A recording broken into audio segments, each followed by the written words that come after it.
Boa tarde, irmãos, a paz do Senhor. Gostaria de contar para vocês mais um sonho que eu tive. É uma revelação de Jesus à sua igreja. Não tem tanto a ver com o arrebatamento propriamente dito, mas é um alerta de como nós devemos nos comportar como cristãos para que um dia possamos ser levados. Então,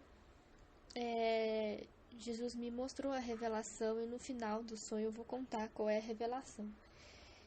Então foi o seguinte: sonhei que eu estava na casa de um tio-avô meu, que é na realidade um sítio onde ele mora. Tem uma piscina grande, bem grande, e do lado dessa piscina tem uma casinha.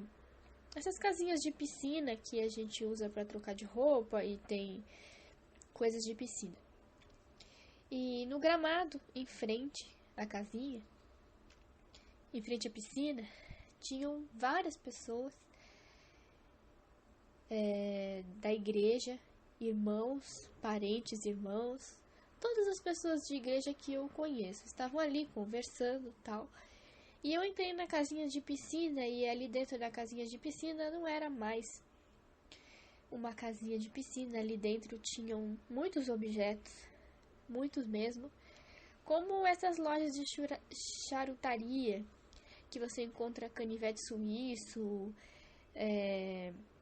canetas e coisas desse tipo.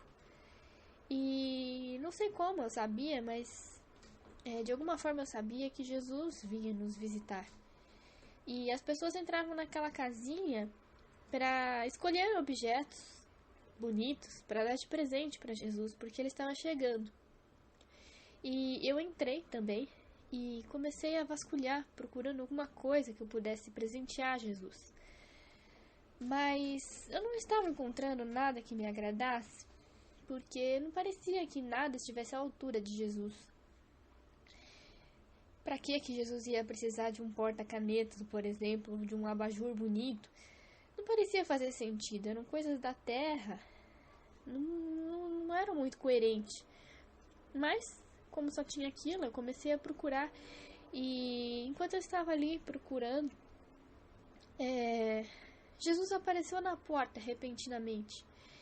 E ele apontou para algo que estava na prateleira de cima. Era como se fosse uma pequena estatueta. E eu subi nas prateleiras para pegar para ele. E quando eu dei na mão dele, se transformou num livro, que era um livro com a história de Pedro. Não sei porquê, mas ele ficou satisfeito e saiu. E eu pensei, puxa, que boa ideia, já que ele se interessou por isso, eu vou procurar um outro desse para dar para ele. E comecei a procurar. Não encontrei muita coisa, acabei encontrando apenas um pequeno livro com a história de João Batista. Era pequenininho, como um livreto. Era, na verdade, uma pequena estatueta que, da mesma maneira, se transformou num livrinho. Então, eu saí para fora da casinha e comecei a pensar como que eu ia pegar Jesus sozinho para poder dar para ele aquele presente, já que certamente estaria rodeado de dezenas de pessoas. Mas, para minha surpresa, quando eu saí no gramado, ele estava completamente sozinho, parado. Não tinha ninguém em volta dele. Ele tinha um semblante triste e as pessoas conversavam entre si e não olhavam para ele, como se ele estivesse invisível. Eu achei aquilo estranho, mas ao mesmo tempo fiquei satisfeita pelo fato de que agora eu poderia falar a sós com ele. E comecei a me dirigir a passos largos na direção dele com o meu pequeno presente. Porém, quando eu estava muito próximo, eu comecei a pensar o quanto eu havia desejado este momento de poder estar com Jesus e quanto eu tinha saudades dele como um querido, como um amado que ele é para mim. Então eu fiz aquilo que meu coração ansiava e joguei fora aquele livreto e saí correndo como uma criança para pular no colo dele e encher ele de beijos, porque era isso que eu desejava fazer lá do fundo do meu coração. E quando eu estava correndo na direção dele, ele me viu e eu vi que o rosto dele começou a ficar muito resplandecente, com uma luz muito intensa, mais ou menos como na passagem da transfiguração. E eu percebi que era isso que ele queria que eu fizesse. Porém, aconteceu algo completamente inesperado nessa parte. Quando eu me aproximei dele, ao invés dele abrir os braços para me abraçar como eu esperava, ele se encolheu para eu o abraçar. Ao contrário. E de repente eu me vi abraçando Jesus e ele começou a chorar copiosamente. Um choro muito sentido e profundo. Foi então que eu acordei. E acordei super confusa, porque isso não fazia sentido. Comecei a perguntar para Deus o que isso significava, por que Jesus estava chorando, por que ele tinha se comportado desta maneira, mas então me veio a revelação. Eu me lembrei de uma passagem na Bíblia, que eu vou ler para vocês agora, que é a interpretação do sonho. E diz assim, em Lucas... E quando o Filho do Homem vier em sua glória, e todos os seus santos anjos com ele, então se sentará no trono de sua glória. E todas as nações serão reunidas diante dele, e apartará uns dos outros, como o pastor aparta os bodes das ovelhas. E porá as ovelhas à sua direita, mas os bodes à esquerda. Então dirá o rei ao que estiverem à sua direita: Vinde a mim, benditos de meu Pai, possui o reino por herança, o reino que vos está preparado desde a fundação do mundo. Porque tive fome e deste-me de comer. Tive sede e deste-me de beber. Era estrangeiro e hospedaste-me. Estava nu e vestiste-me. Adoeci e visitaste-me. Estive na prisão e foste me ver. Então os justos responderão, dizendo: Senhor, quando te vimos com fome e te demos de comer, ou com sede e te demos de beber?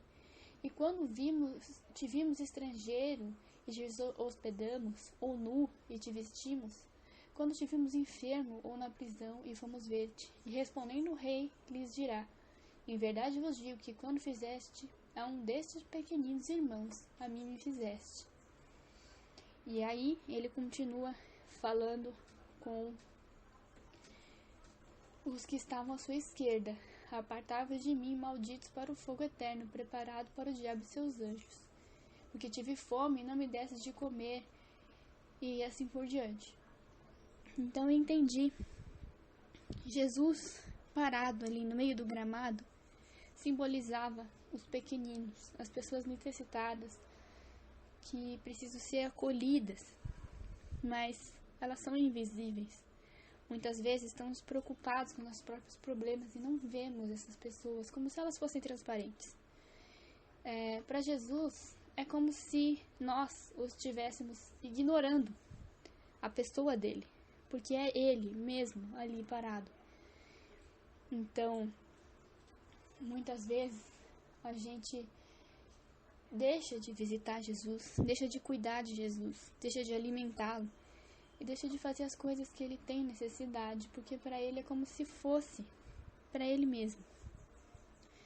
Quantas vezes nós temos feito isso, e acho que a visão é para mim também. Você tem ido visitar Jesus nas prisões? Tem dado de comer a Jesus? Tem matado a sede dele? Tem dado de beber? Se você não tem feito isso, está na hora de parar e prestar atenção em volta, porque Jesus está ali esperando por você. Então é isso, irmãos. A paz do Senhor a todos.